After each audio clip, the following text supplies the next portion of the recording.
L'obligation vaccinale, c'est la question que vous posiez. Est-ce que quand on aura un vaccin sûr et efficace, on le rendra obligatoire? Écoutez, je ne peux pas vous répondre.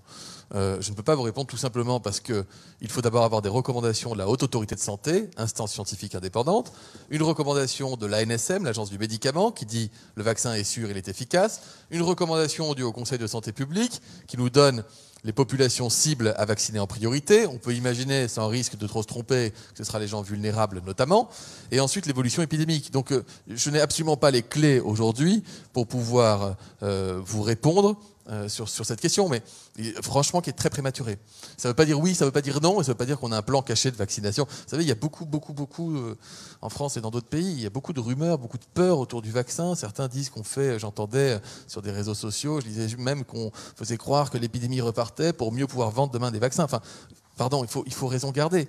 Il faut savoir que les contrats de précommande qui sont passés par la Commission européenne se font en plus à des prix de vaccins qui sont inférieurs à tout ce qu'on a pu connaître jusqu'à présent dans l'histoire de la vaccination et du médicament. Et donc, il n'y a aucune crainte à avoir, et nous avancerons avec pédagogie, explication vers les Français pour leur dire quelles sont les conditions de la vaccination. Moi, je souhaite que lorsque nous aurons un vaccin, les Français, qui en auront à mon avis aussi marre de l'épidémie, aient légitimement et naturellement et spontanément envie de se protéger. Voilà. Il y a les anti-masques, il y a les anti-vaccins. Voilà, ça c'est la réalité de nos sociétés. Il faut que nous